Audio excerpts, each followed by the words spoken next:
Bonjour et bienvenue sur Kushal TV. Ce tutoriel explique comment régler correctement votre Kushal Advance pour vous offrir un confort de conduite idéal en tirant le meilleur parti de ce fauteuil roulant actif. Les mises au point et les réglages détaillés dans ce tutoriel doivent être réalisés par des techniciens revendeurs Kushal spécialisés. Cette vidéo ne se substitue pas aux instructions figurant dans le manuel de maintenance. En tant qu'utilisateur du Kushal Advance, si vous souhaitez faire modifier la configuration de votre fauteuil roulant, veuillez faire appel à votre revendeur Kushal. Kushal AG décline toute responsabilité en cas de blessure ou d'accident survenu directement ou indirectement à la suite d'une mauvaise interprétation de ce tutoriel. Le Kushal Advance est un fauteuil roulant actif et rigide qui propose un confort de conduite de très haute qualité. La possibilité de procéder au réglage en continu permet des ajustements au millimètre pour des résultats remarquables en termes de performance. Découvrez comment effectuer ces réglages à la perfection. Plus vous déploierez d'efforts lors de la mise au point de votre Kushal Advance, plus son niveau de performance sera élevé. Nous allons consacrer les prochaines minutes au sujet suivant. Comment régler la verticalité ainsi que l'angle de dérive pour les supports des roues et les fourches avant? À quoi faut-il prêter attention lors du réglage du centre de gravité? Comment s'assurer que les roues arrière sont exactement parallèles? Quelques informations importantes relatives à la pression de gonflage des pneus, aux roues et aux axes à démontage rapide. Comment régler le mécanisme de verrouillage du dossier afin de le positionner parfaitement? Comment modifier la tension de la plaque d'assise en carbone? Commençons par les réglages relatifs aux supports de roues et aux fourches avant. Évidemment, dans tous les cas de figure, il conviendra de veiller à la verticalité de l'angle des fourches avant, notamment lorsque l'angle d'assise aura été modifié. Aussi, les deux vis se trouvant au niveau de la colonne de direction peuvent être utilisées pour le réglage en continu. Orientez la fourche dans le sens de la marche. Vérifiez la position verticale de la fourche à l'aide d'un niveau à bulles placé sur le côté court et vertical de la fourche. Toutes les mesures réalisées à l'aide d'un niveau à bulles nécessitent que le fauteuil roulant soit placé sur une surface parfaitement horizontale. Effectuez la vérification à l'aide de votre niveau à bulles.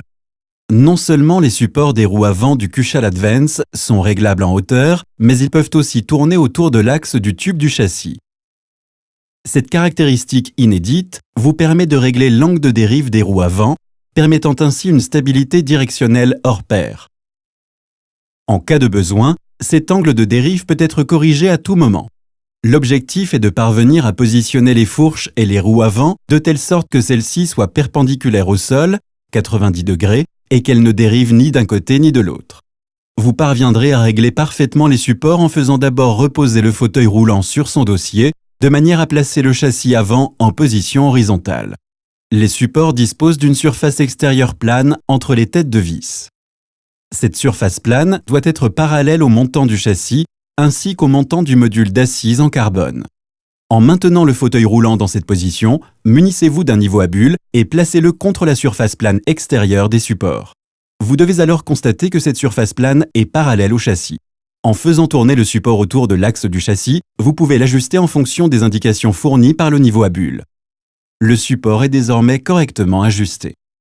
Effectuez une dernière vérification au niveau des roues avant. Elles doivent se trouver dans une position perpendiculaire au sol. Quelques ajustements supplémentaires peuvent s'avérer nécessaires.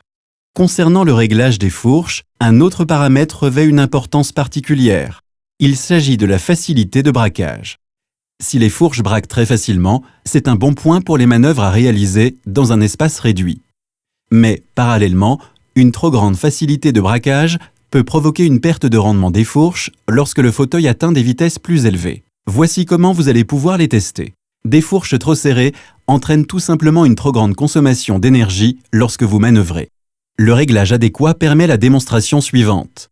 Lorsqu'on pousse la fourche pour lui faire effectuer une course équivalente à un demi-tour, elle retrouve très rapidement sa position initiale. Passons maintenant à une dernière vérification et testons la résistance au roulement des roues avant. La résistance propre à chacune des deux roues doit être identique. Si une roue tourne plus facilement que l'autre, vous avez monté un tricycle dont la stabilité directionnelle n'est pas assurée. Dans ce cas précis, il vous faut rehausser ou rabaisser l'un des supports fixés au châssis. Maintenant que nous avons procédé au réglage des supports des roues avant et des fourches, nous pouvons considérer que ces éléments du fauteuil roulant sont parfaitement ajustés. Le réglage du centre de gravité doit être effectué individuellement afin de s'adapter à chaque cas particulier. Pour y parvenir, il convient de déplacer les supports verticaux vers l'avant ou vers l'arrière. Le Kushal Advance offre la possibilité de régler facilement et en continu le centre de gravité grâce à son système inédit de coulisses et d'écrou.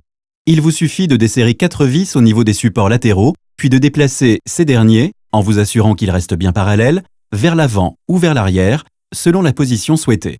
Veillez à ce que l'alignement du fauteuil roulant reste symétrique en mesurant au millimètre près et de chaque côté les distances séparant les extrémités du module d'assise. Par ailleurs, il vous est possible d'utiliser les repères imprimés sur le module d'assise.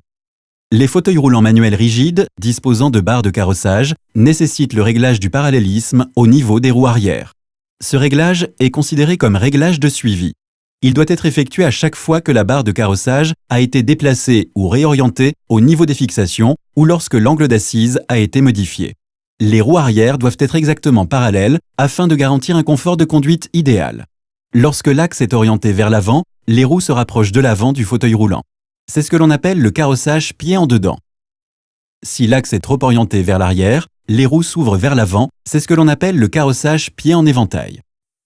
Dans un cas comme dans l'autre, le niveau de performance est moindre, mais c'est tout particulièrement la position pied en éventail qui affecte considérablement et de manière négative le niveau de performance. Afin de s'assurer que les roues arrière sont exactement parallèles, il suffit de mesurer la distance verticale qui sépare le sol du centre de l'axe de la roue. Cette mesure vous servira de repère. Elle doit être identique à l'arrière et à l'avant des roues. Maintenant, reportez cette hauteur à l'arrière d'une roue, puis mesurez la distance horizontale exacte séparant les deux roues à cette hauteur de point.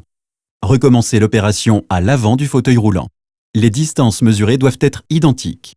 Le cas échéant, vous pouvez corriger l'espacement en réorientant très légèrement la barre de carrossage. Non seulement une barre de carrossage non verrouillée peut être orientée vers l'avant ou vers l'arrière, mais elle peut aussi être déplacée horizontalement dans ses fixations, vers la gauche ou vers la droite. Assurez-vous que les distances de chaque côté des supports latéraux sont identiques avant de serrer les vis. Mesurez et vérifiez que les distances verticales des fixations sont identiques. Encore une fois, les réglages en continu étant possibles, il est possible d'atteindre une précision au millimètre près. Vous devez finalement pouvoir observer une barre de carrossage parfaitement symétrique dans les 3 dimensions, qu'il s'agisse de l'alignement horizontal et vertical ou de l'alignement par rapport à l'axe de rotation. Jetons maintenant un œil aux pneus et aux roues arrière. Quel que soit le degré de perfectionnement de votre fauteuil roulant, si la pression de gonflage des pneus est insuffisante, le niveau de performance de votre fauteuil ne sera pas satisfaisant du tout. Sur les fauteuils roulants Kushal, les roues arrière sont généralement équipées de pneus gonflés à haute pression. Elles peuvent, en option, disposer de pneus pleins. Selon le type de pneu, un gonflage haute pression peut osciller entre 6 et 10 bars. La plupart du temps, nos pneus sont dotés de valves Schrader, que l'on retrouve aussi sur les pneus de votre voiture. Vous trouverez sur le flanc du pneu les recommandations liées à la pression minimale de gonflage exigée ainsi qu'à la pression maximale possible. De manière générale, un gonflage à pression maximale implique une résistance moindre au roulement et donc de meilleurs résultats en termes de performance, mais moins de confort sur les terrains irréguliers. Moins de pression au gonflage implique plus de résistance et des résultats moindres en termes de performance, mais plus de confort. Concernant le Kushal Advance, il est vivement recommandé d'opter pour une pression de gonflage maximale, car la partie arrière du module d'assise en carbone est à même de compenser les vibrations provoquées par un terrain irrégulier. Le niveau de confort est donc garanti, même si la pression de gonflage des pneus est élevée. Les axes à montage rapide permettent aux roues arrière et aux fauteuils roulants d'être solidaires. Afin de permettre un jeu minimal lors du montage, ils sont réglables en longueur. Normalement, il n'y a pas lieu de les régler, puisqu'une fois ajustés, leur longueur doit rester la même. Toutefois, si lorsque vous vérifiez le jeu latéral des roues arrière, vous constatez que chaque axe présente un jeu différent, vous devez les régler à nouveau. Des axes trop courts présentent un danger, puisqu'ils ne sont pas verrouillés de manière sécurisée et les roues pourraient se désolidariser du fauteuil lors de l'utilisation de ce dernier.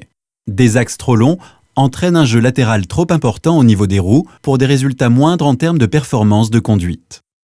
Un réglage adéquat permettra de s'assurer que les axes sont verrouillés de manière correcte et sécurisée et que les roues ne présentent presque pas de jeu latéral. Le Kushal Advance dispose d'un mécanisme de rabattement du dossier qui doit être réglé avec précision après toute modification de l'angle du dossier. Des vis portantes se situent au bas des tubes du dossier. Elles sont d'une importance capitale pour assurer la stabilité du mécanisme de rabattement du dossier. Le réglage correct doit s'effectuer comme suit. À chaque fois que le mécanisme de verrouillage s'enclenche, la vis portante doit faire contact avec la tête de vis située sur le module d'assise en carbone. Jetons maintenant un œil au module d'assise réglable en tension. Vous trouverez sous le siège une large sangle à bande velcro. Si vous choisissez de relâcher la tension de cette sangle, vous pouvez jouer sur la profondeur d'abaissement des bandes de carbone afin que le coussin d'assise plonge vers l'arrière et permettre ainsi une répartition optimale de la pression du corps sur le coussin d'assise. Si vous choisissez de resserrer la sangle, vous réduisez les possibilités d'adaptation du module d'assise aux formes du corps. Cette possibilité de réglage permet à la fois de s'adapter au poids de l'utilisateur et de régler plus précisément l'assise en fonction de la position souhaitée, légèrement surélevée ou plus enfoncée selon le type de coussin utilisé. La sensation de confort que procure ce système permet à l'utilisateur de conduire son fauteuil avec des pneus pleinement gonflés à une pression pouvant s'élever à 10 bars sans imposer aucune contrainte, ni à son bassin, ni à son tronc.